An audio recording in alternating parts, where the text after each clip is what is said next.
qui est intitulé Le Seigneur Dieu est l'unique Dieu qui peut étendre nos limites.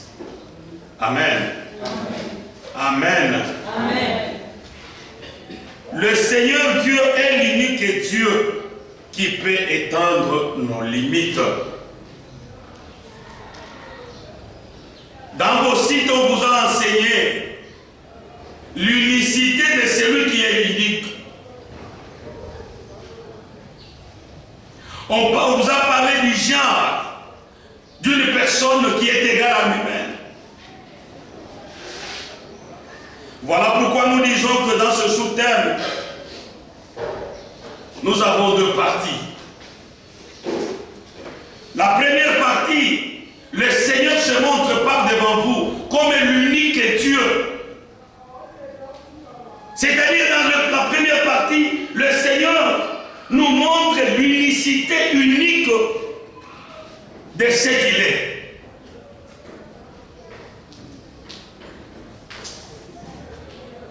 Et la deuxième partie, le devoir que celui qui est l'unique s'est donné pour ses enfants. Amen, amen. Voilà les deux parties. On pouvait parler de deux lectures pour ces deux parties. On pouvait parler de Marc chapitre 2. Et on pouvait aussi parler de la lecture qu'on vient de lire. Mais nous vous donnons seulement comme serviteurs de Dieu une seule lecture qui développe autant de lectures de la Bible.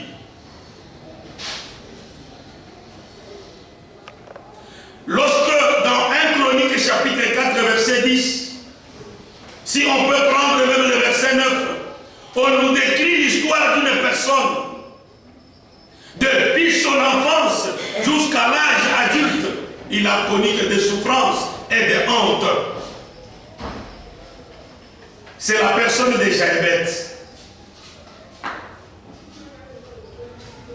Une personne qui a connu la honte depuis son enfance. Une personne qui ne pouvait pas être considérée si ce n'est que par sa mère. Et cette pensée de Jaébet nous amène à l'unicité de notre Dieu qui n'est pas égal à une autre personne. Au ciel, sur la terre et sous la terre. Quelqu'un peut dire Amen. Amen. Quand vous prenez Deutéronome chapitre 6 ou dans le chapitre 4, on va vous dire que le Seigneur parle à Israël que je suis l'unique Dieu que vous devez servir. Amen, amen. Amen. Et lorsque nous revenons dans le Nouveau Testament, Marc nous parle comme Dieu a parlé aux Israélites. Jésus se prononce aussi aux gens d'Israël, qui est la maison de Jacob. Quelqu'un peut dire Amen. Amen. Israël, vous pensez que c'est un peuple, comme je vous ai toujours dit. Mais Israël, c'est une personne. Israël, c'est le changement d'un nom. Un monsieur qui s'appelait X, il va s'appeler Y. Je vous ai toujours enseigné ça. Le nom de Jacob a été changé en Israël. C'est une bénédiction abondante que le Seigneur avait réservée pour cette personne. Et même toi ce matin, tu dois mettre en tête qu'il y a une bénédiction qui va changer non seulement ton nom, mais même ton clan. Amen. Amen, amen. Amen, amen. Amen, amen. Amen.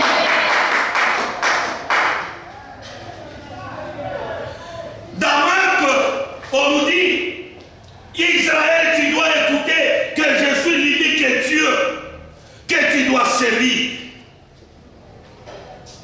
Je vous ai parlé de la manière dont on pouvait parler des 4 éléments qui nécessitent les 4 éléments qui sont sur toi et dans toi et avec toi.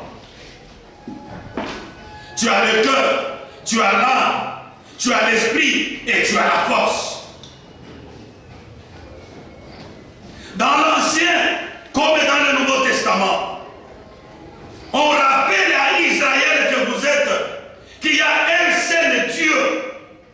devez servir. Pourquoi cette manière de parler?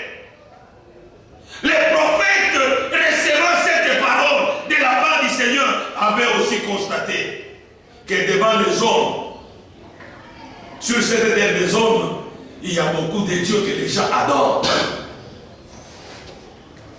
Même dans ton village, tes grands-pères que tu connais, que tu ne connaisses pas, avaient un Dieu qu'ils adoraient. Amen, amen. Même dans mon village, il y avait un Dieu par devant lequel les gens allaient offrir. Tous ces dieux-là, l'éternel Dieu, notre Père, nous rappelle qu'il est l'unique Dieu. Amen, amen. Il est l'unique Dieu. Pas que tous ces esprits-là, tous ces hommes-là dépendent d'un seul Dieu, créateur de toutes choses. Pourquoi vous les adorez?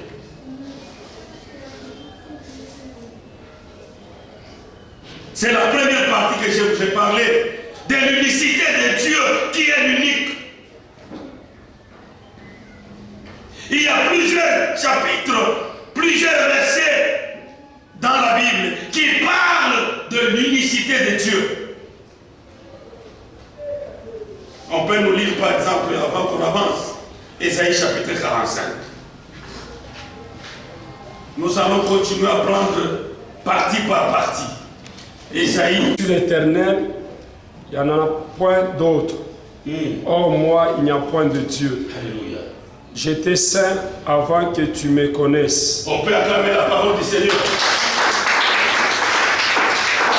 Ça, c'est une parole qui sort de la bouche d'un grand prophète de la Bible.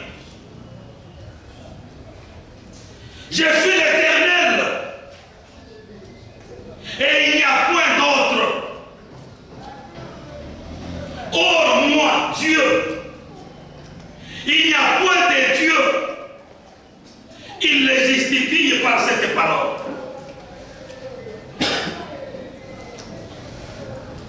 Je t'ai seul avant que tu me connaisses. Amen, amen.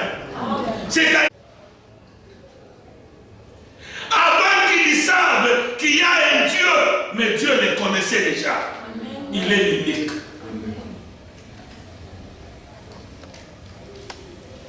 Quelqu'un peut dire amen. Amen. Cette manière de parler, bien aimé dans le Seigneur, nous épargne de toute connaissance de certains dieux.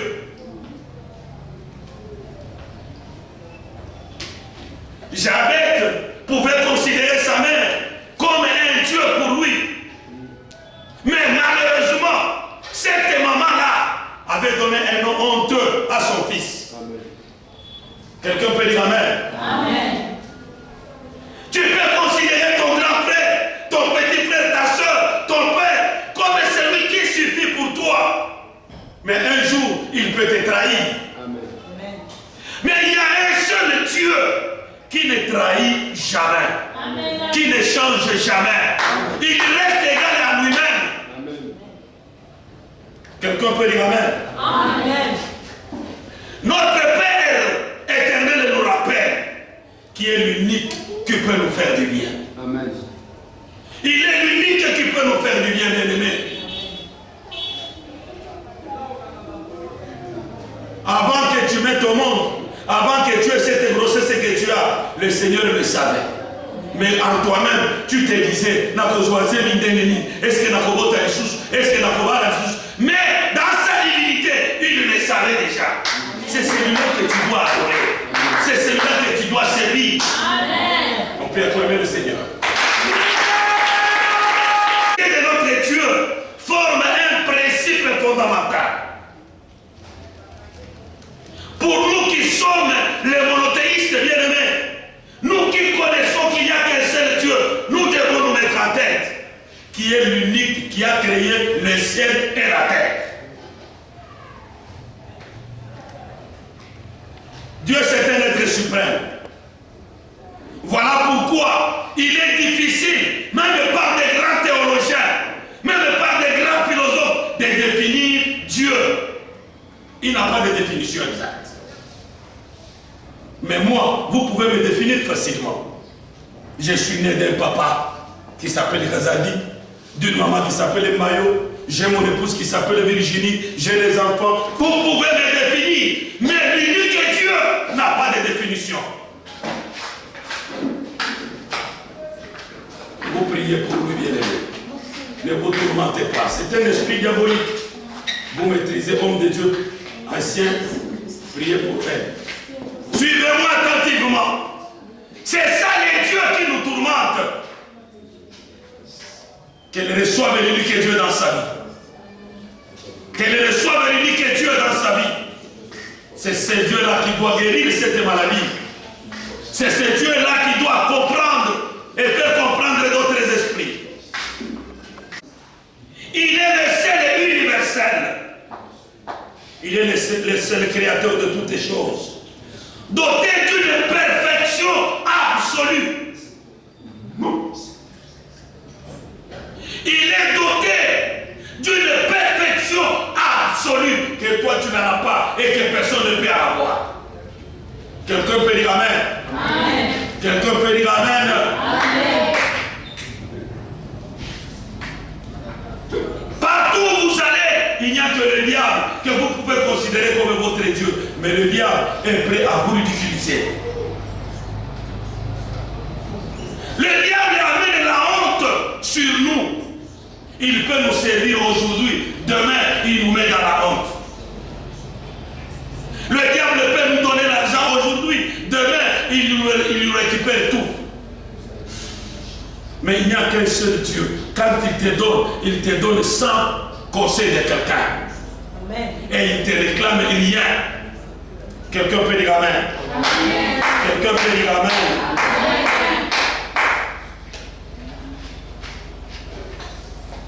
Moïse a été tenté de comprendre la définition de Dieu. Ça lui a été compliqué.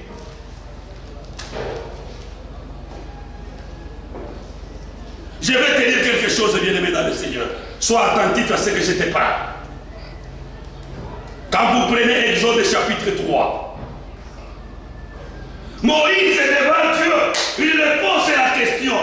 Tu m'envoies faire ce peuple vers ce peuple. Tu m'envoies faire vers l'homme fort Pharaon. Mais qui es-tu? Amen, amen. Amen. Mais qui es-tu? Dieu répond d'une manière cathédrale, d'une manière spacieuse, d'une manière très claire, mais confuse par sa définition. Je suis celui qui suis. Amen. On peut acclamer cette parole.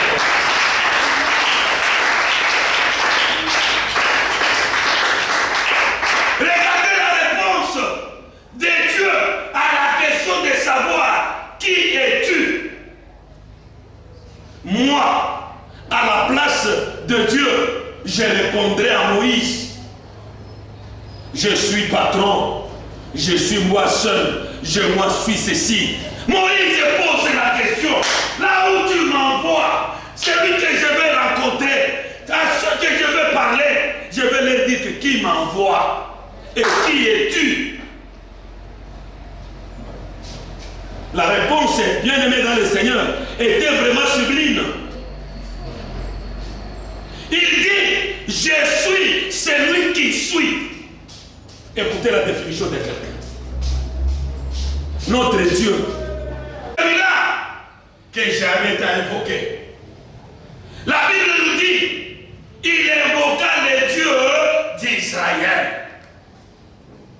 Toi, tu invoques quel Dieu? Il invoqua le Dieu de Jacob.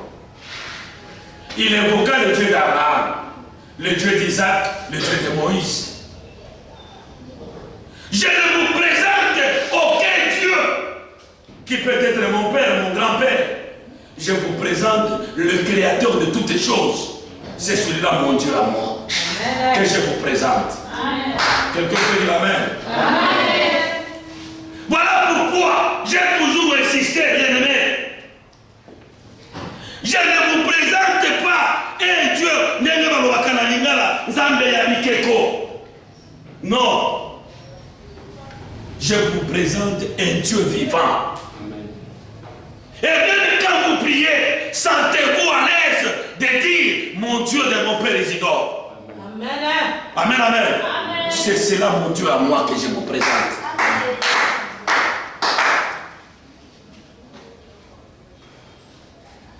Je ne vous présente pas n'importe quel Dieu.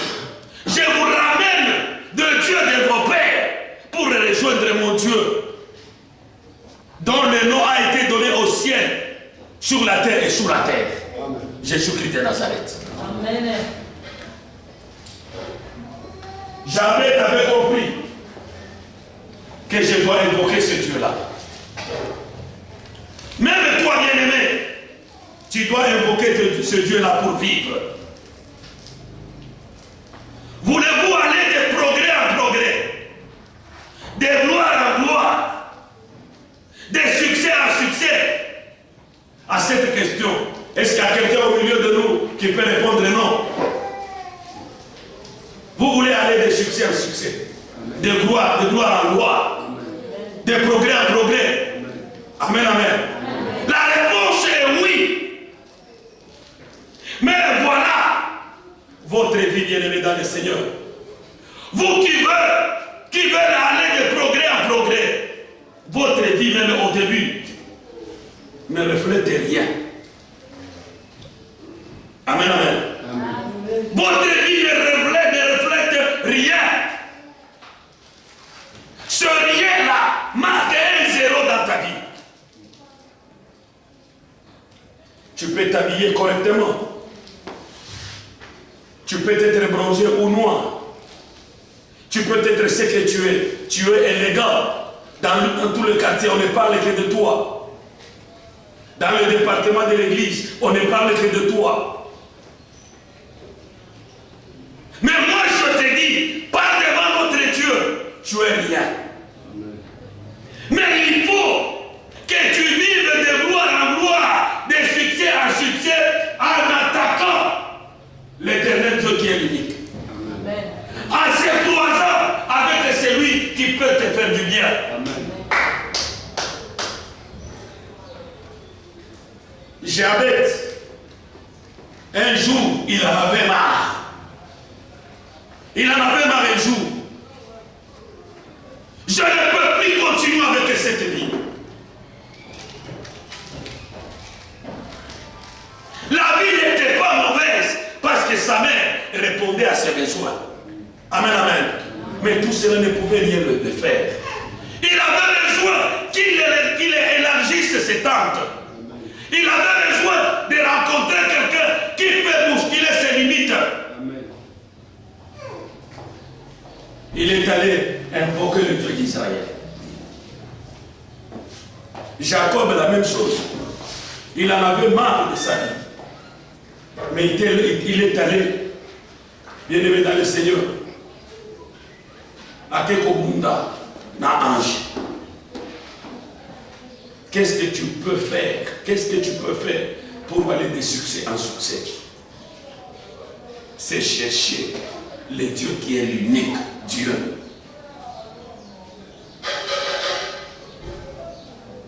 Notre Dieu œuvre toujours à travers les gens ordinaires.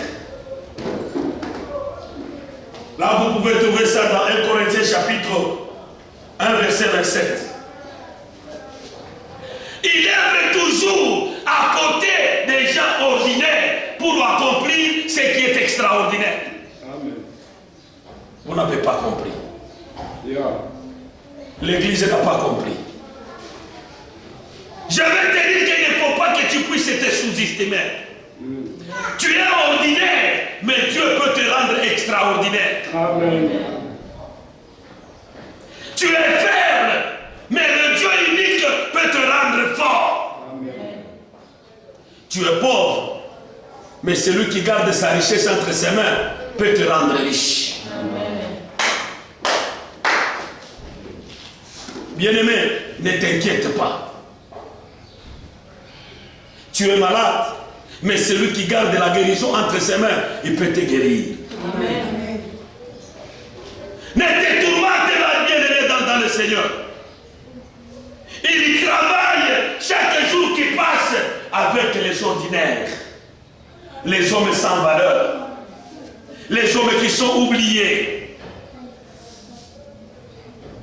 Regardez ce que Joseph avait parlé à Marie. Dans ce petit village-là, qui connaît cette histoire bien. Là où il y a eu l'éclat, là où il y a même pas quelque chose qui peut être du bien, là, qu'il laisse le roi des rois. Non, là, je comprends bien. Yeah. Même la personne qui est Dieu, comme il est écrit, Seigneur, que tu es l'unique Dieu que nous devons servir. Tu es l'unique Dieu qui a déployé toutes les choses sur cette terre. Tu es l'unique Dieu qui élève. Tu es l'unique Dieu qui guérit. Tu es l'unique Dieu qui donne la joie.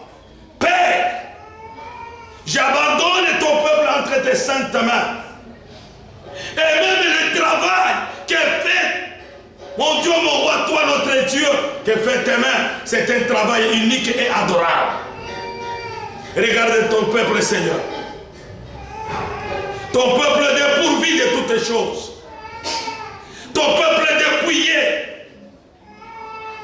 Ton peuple tourmenté, Père de gloire. Ton peuple dont les années ne s'épuisent qu'en des douleurs. Toi, tu es l'Éternel qui est l'unique. Tu peux changer la vie de quelqu'un au milieu de nous en un instant. Tu es capable de donner une vie meilleure à quelqu'un au milieu de nous en un instant. Tu es l'unique Dieu que je montre à ton peuple. N'abandonne pas ton peuple, Seigneur, mon Dieu, mon roi. S'il arrive que tu m'abandonnes, moi, ton serviteur, mais pas ton peuple que je te présente. Tu n'abandonneras pas ce peuple, que j'enseigne jour et nuit. Ton nom, Seigneur, mon Dieu, mon roi. Que tu bénisses ce peuple. Pendant cette journée, il y a ceux qui vont monter, mon Dieu, mon roi, dans les véhicules, sur les motos. Et tout ça, ça a été forgé par les gens. Prends la direction, mon Dieu, mon roi, de tout un chacun. Que tu fasses ce que tu avais fait avec ton serviteur Josué, fils de Nun. Partout où piétinera le plan de ses pieds, tu l'as donné en possession. Amen. Que tu les fasses avec ton peuple. Pour ce qu'ils prennent en possession, Seigneur. Mon Dieu, mon roi. Même s'ils mangeaient des breuvages mortels, eux ne mourront jamais. Amen. Parce que toi, tu es avec eux. Bénis ton peuple. En ton nom merveilleux, nous venons ici de prier. Amen. Amen. Notre Père qui es aux cieux. Que ton nom soit sanctifié. Que ton règne vienne. Que ta volonté soit faite sur la terre comme sur le ciel.